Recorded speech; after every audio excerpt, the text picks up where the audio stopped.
Hari Om, friends. Welcome to our next Bhagavad Gita lesson.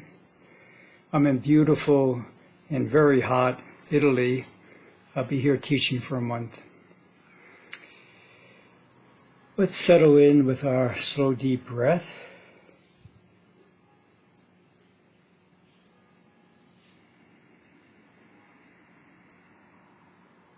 Hari Om Tat Sat. Om Shanti.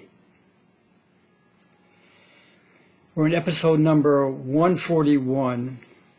I'm calling it Keeping an Eye on the Eye. And we're on the 9th verse of the 3rd chapter. I'll read it to you. Sri Krishna says, "The world is imprisoned by action unless it is done as a yajna. Therefore, Arjuna, make all your actions an offering, free from anxiety over the results." There are those who believe that every action performed creates a reaction, and that reaction is a karmic boomerang that we have to face at some future time. Sri Krishna doesn't hold this view. He says that there are certain types of action, or more accurately, a certain way of acting, that purifies the heart rather than imprisoning the soul in the wheel of karma. And Krishna calls it a yajna.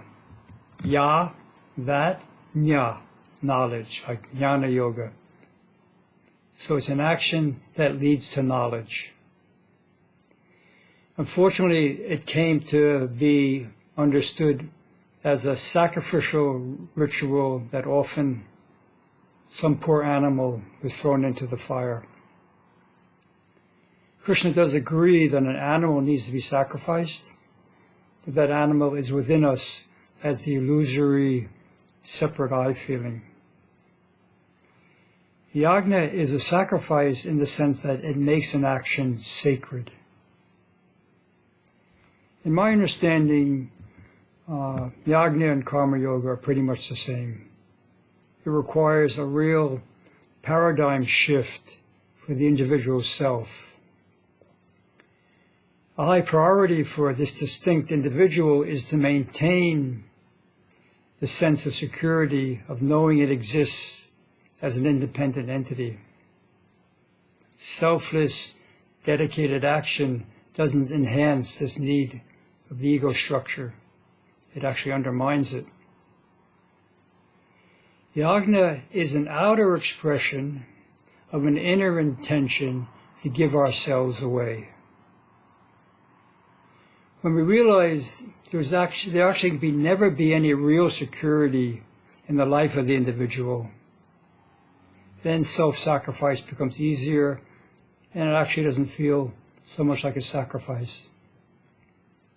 For the homework assignment, until we're established in a very high level of consciousness, we can plan on every good action we do to have some ego motive and some ego reward behind it. So this week, while we're doing some good for this world, let's keep an eye on the part of us that is extracting some tithe to keep itself alive. Thanks for joining. See you soon. Om Shanti, Shanti, Shanti.